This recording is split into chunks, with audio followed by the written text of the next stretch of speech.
Okay, so next is so we will simply define the different complements in detail here. So we have well-trained workers. What we are referring to is that these are employees that must be trained and understand the need for the system, what the role is in using or operating the system, and how to get the results they need from the system.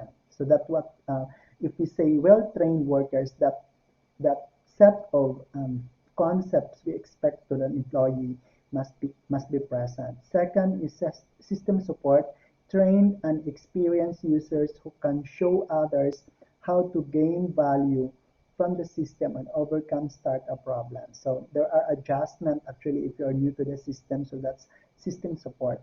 Some organizations in here already have a position related to support for technical support for the team that will be adopting the system. And this is also very common for deployment. Third is better teamwork.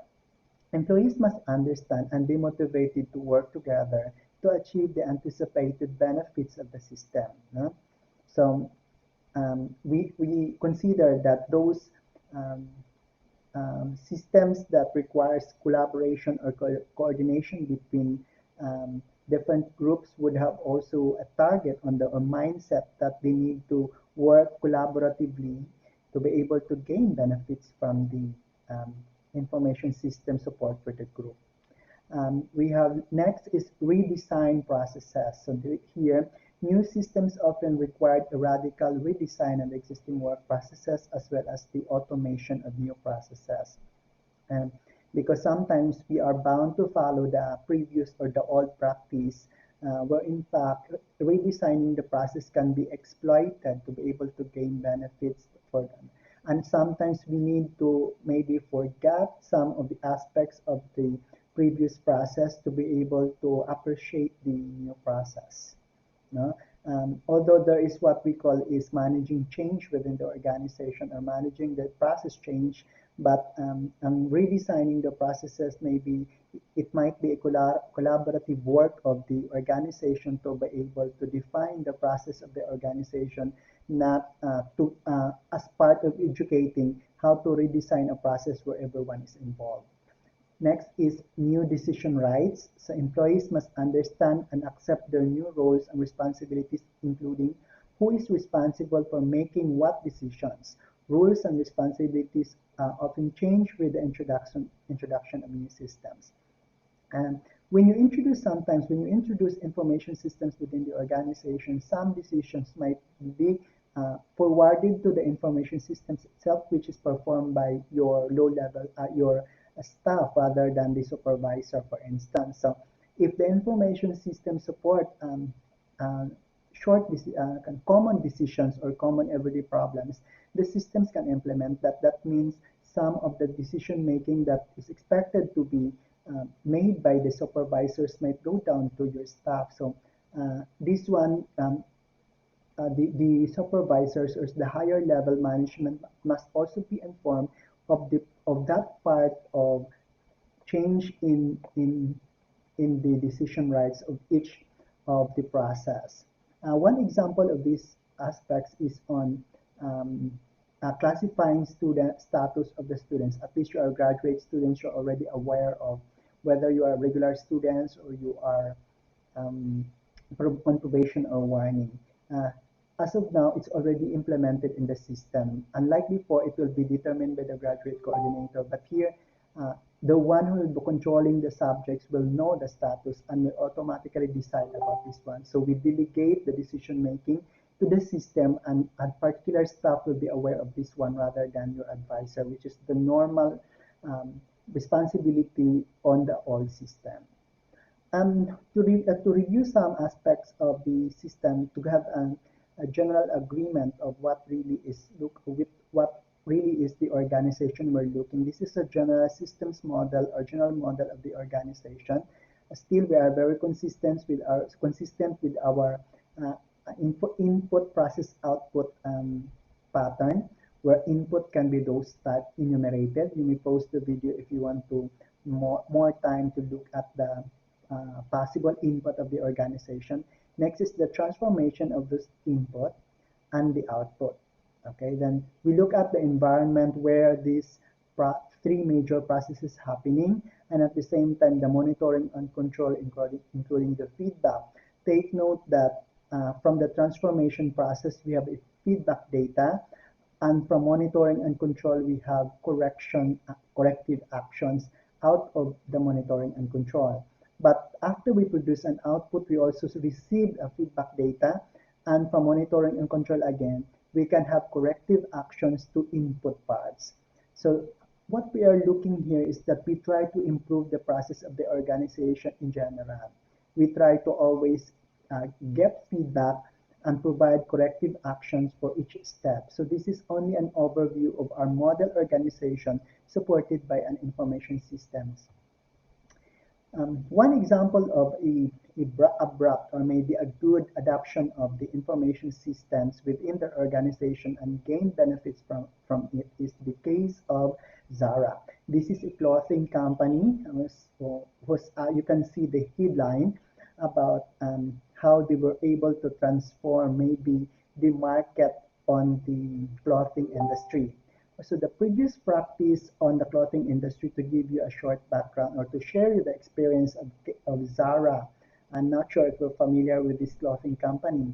Before, a majority of the clothing company before was using the season as dictators of design, as well as their designers itself to design the cloth, and it will be displayed in the store. So the changes in the design is coming from the season and of course from the designers itself. What the Zara is actually doing is they want to study also how the customers find the clothing and to redesign the clothes based on their branches. They collected some possible design from customers from the different area and design back or give back to the customer the feedback on that particular area. If you look at the example, the previous practice, for example, if you say it's Lacoste, um, you can see Lacoste from US, Japan, they have almost the same design. But the case of Zara, they want to innovate it. They want to capture the intended design for that particular country, design a product to address the particular need of a country rather than having a general design.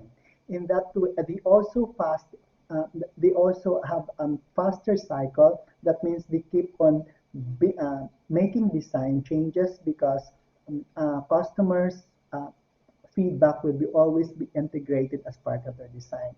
How they do that? Because they integrated design as part of their customer service. So in a way, they have a way to capture the design of their customer or based on their um, data gathering from the stores, from the sales agent. They gather this data and derive a design out of it and give back to their displays or for marketing. So the cycle of having a design, going to manufacturing, and going back to the sales is lessened because of the computerization of this design. If you have not really appreciate the value of uh, having computers and design, we have also the Kohl's supermarket chain. If you will imagine, this is like a 7-Eleven here. Parang sari-sari store lang siya, pero medyo social. So sa Kohl's supplier portal, if you can see the description of Kohl's, the Kohl's supplier portal helps support effective working relationship between Kohl's and their suppliers, providing better coordination and communication to help drive efficiencies along the supply chain.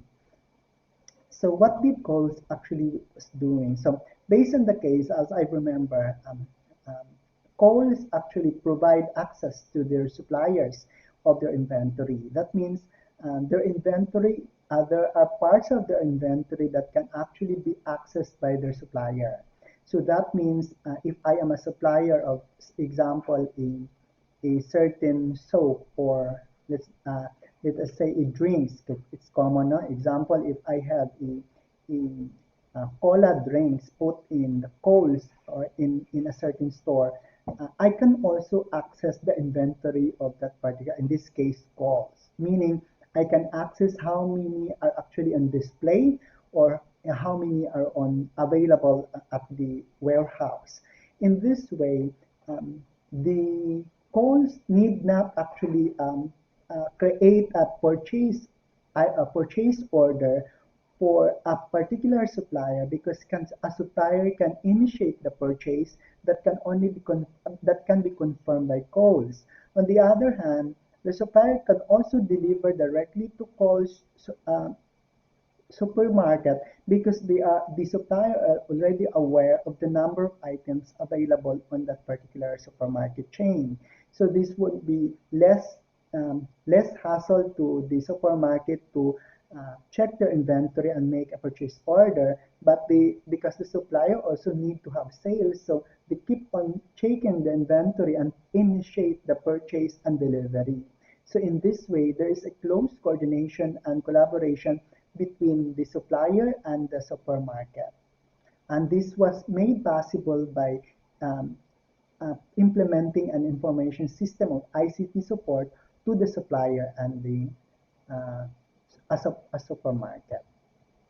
So for this meeting, I think that's all, and I hope that you've learned something. If you have questions or clarification, you can you can open a topic in our discussion forum.